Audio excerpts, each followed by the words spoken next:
अक्षय तृतीया या आखा तीज वैशाख मास में शुक्ल पक्ष की तृतीया तिथि को कहते हैं। पौराणिक ग्रंथों के अनुसार इस दिन जो भी शुभ कार्य किए जाते हैं उनका अक्षय फल मिलता है। इसी कारण इसे अक्षय तृतीया कहा जाता है।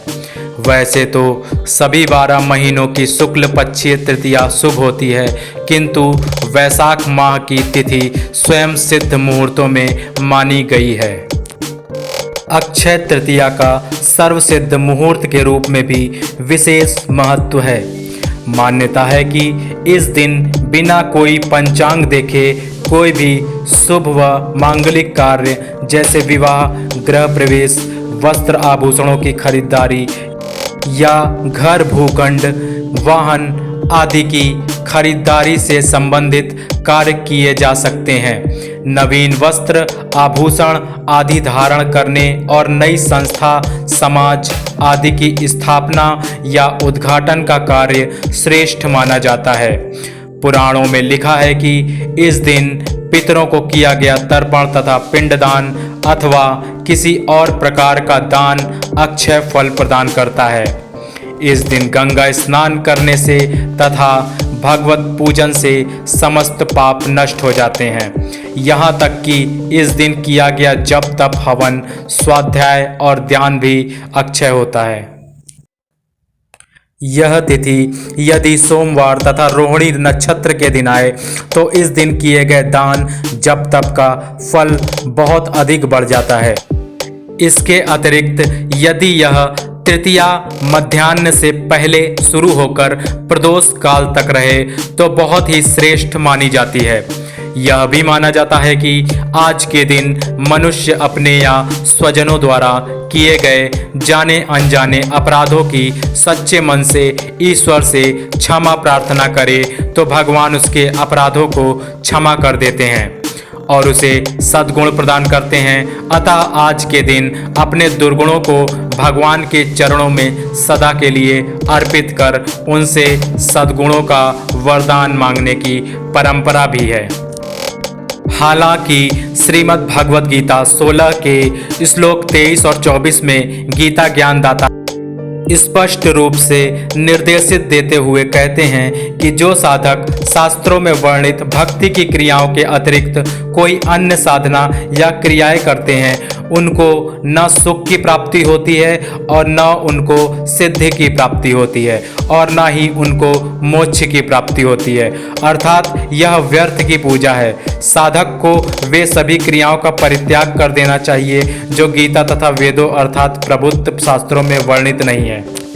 अक्षय तृतीया के दिन ब्रह्म मुहूर्त में उठकर समुद्र व गंगा स्नान करके और शांत चित्त होकर भगवान विष्णु की विधि विधान से पूजा करने का प्रावधान है। नैवेद्य में जौ, गेहूं का सत्तू, ककड़ी और चने की दाल अर्पित किया जाता है। तत्पश्चात फल फूल, पात्र तथा वस्त्र आदि दान करके ब्राह्मणों को दक्षिणा दी जाती है। ब्राह्मण को भोजन करवाना कल्याणकारी समझा जाता है। मान्यता है कि इस दिन सत्तू अवश्य खाना चाहिए तथा नए वस्त्र और आभूषण पहनने चाहिए। गौ, भूमि, स्वर्ण पात्र इत्यादि का दान भी इस दिन किया जाता है। यह तिथि वसंत ऋतु के अंत और ग्रीष्म ऋतु का प्रारंभ का दिन भी है। इसलिए अक्षय तृतीया के दिन जल से भरे घड़े, कुल्हड़, सकोरे, पंखे, खड़ाऊ, छाता, चावल, नमक, घी, खरबूजा, ककड़ी, शक्कर, साग, इमली, सत्तू आदि गर्मी में लाभकारी वस्तुओं का दान पुण्यकारी माना गया है।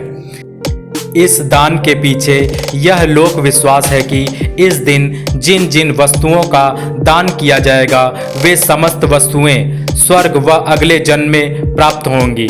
इस दिन लक्ष्मी नारायण की पूजा श्वेत कमल अथवा श्वेत पाटल, गुलाब व पीले पाटल से करनी चाहिए।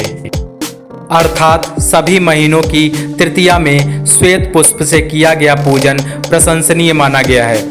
ऐसी भी मान्यता है कि अक्षय तृतीया पर अपने अच्छे आचरण और सद्गुणों से दूसरों का आशीर्वाद लेना अक्षय रहता है। भगवान विष्णु और माता लक्ष्मी की पूजा विशेष फलदायी मानी गई है। इस दिन किया गया आचरण और सत्कर्म अक्षय रहता है। भविष्य पुराण के अनुसार इस तिथि की युगादि तिथियों में गणना होती है। सतयुग और त्रेता युग का प्रारंभ इसी तिथि से हुआ है। भगवान विष्णु ने नर नारायण, यहग्रीव और परशुराम जी का अवतरण भी इसी तिथि को हुआ था। ब्रह्मा जी के पुत्र अक्षय कुमार का आविर्भाव भी इसी दिन हुआ था। इस दिन श्री बद्रीनाथ जी की प्रतिमा स्थापित कर पूजा की जाती है और श्री लक्ष्मी नारायण के दर्शन किए जाते हैं। प्रसिद्ध तीर्थ स्थल बद्रीनारायण के कपाट भी इसी तिथि से ही पुनः खुलते हैं। वृंदावन स्थित श्री बांके बिहारी जी मंदिर में भी केवल इसी दिन श्री विग्रह के चरण दर्शन होते हैं, अन्यथा वे पूरे वर्ष वस्त्रों से ढके रहते हैं। धर्म सिंधु एवं निर्णय सिंधु ग्रंथ के अनुसार अक्षय तृतीया 6 घंटों से अधिक होना चाहिए। पद्म पुराण के अनुसार इस तृतीया को अपरांग व्यापनी मानना चाहिए। इसी दिन महाभारत का युद्ध समाप्त हुआ था और द्वापर युग का समापन भी इसी दिन हुआ था। ऐसी मान्यता है कि इस दिन से प्रारंभ किए गए कार्य अथवा इस दिन को किए गए दान का कभी भी क्षय नहीं होता है। स्कंद पुराण और भविष्य पुराण में उल्लेख है कि वैशाख शुक्ल पक्ष की तृतीया को रेणुका के गर्भ से भगवान विष्णु ने परशुराम रूप में जन्म लिया था।